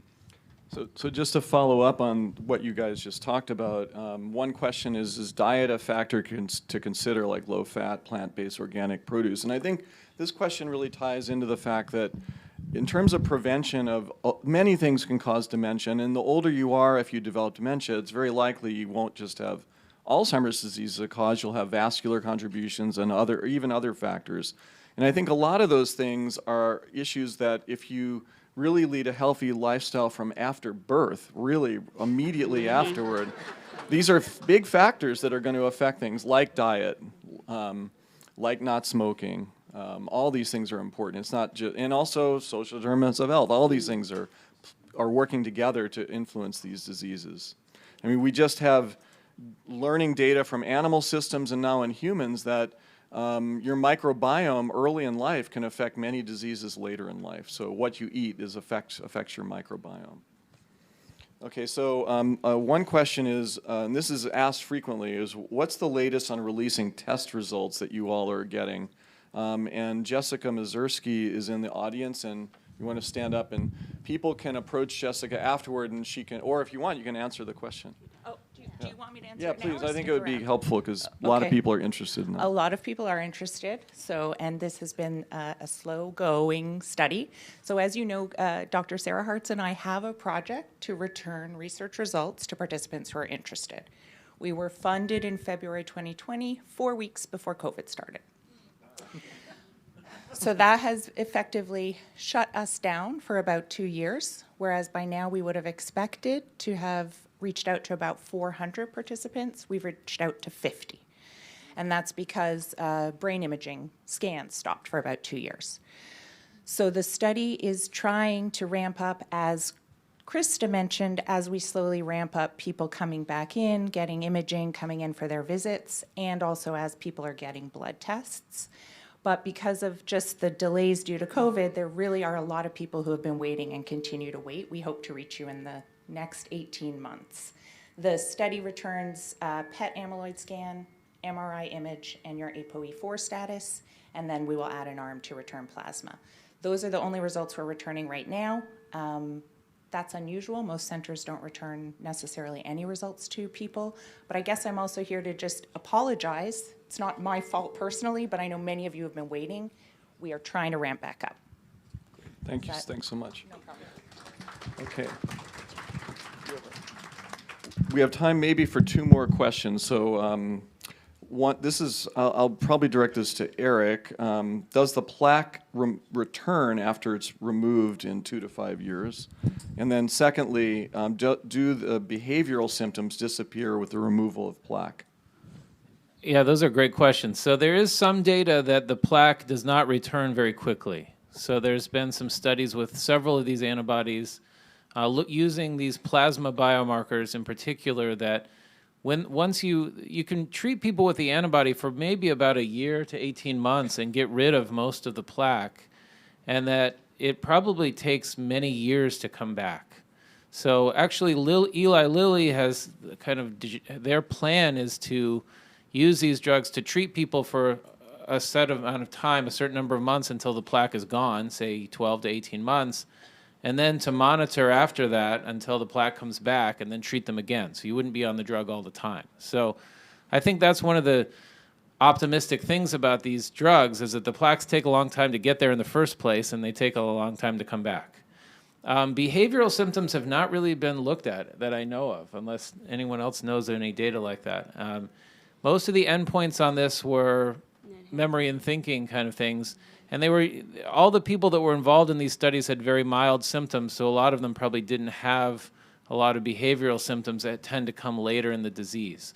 But I think it's a very interesting question. If we could project this data out longer than 18 months, deeper into the disease, would these drugs prevent people from having behavioral symptoms? Would they prevent people from having to be, institutionalized or put into, nursing homes and things like that? We don't know any of that yet.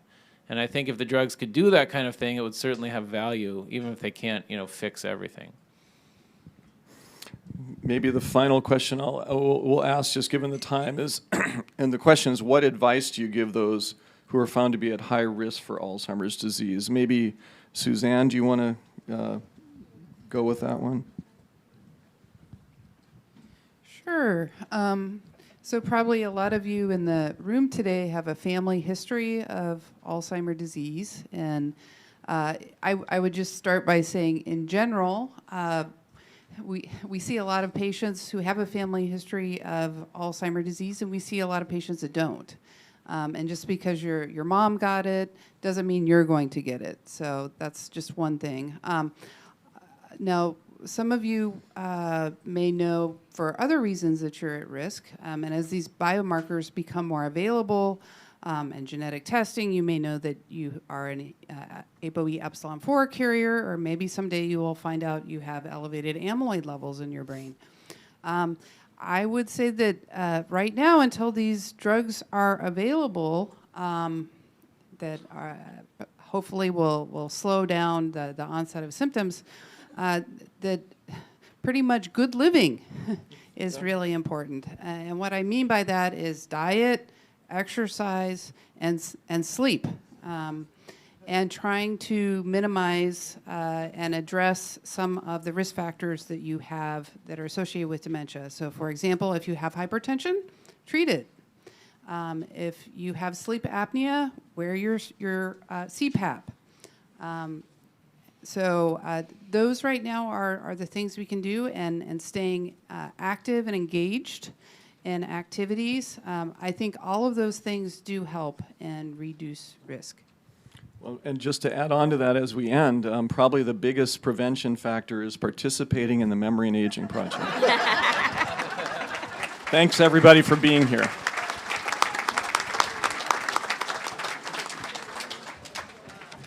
So thanks to Dr. Holtzman, and thank you to all of our speakers and all of our staff who are here today and helping out. Thank you for all of you for coming out. We're so excited to be able to see you again for the first time in 3 years.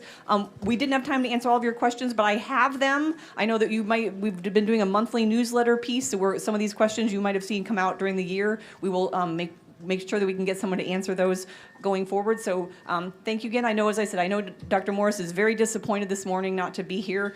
So thank you all for coming out, and have a wonderful rest of your weekend.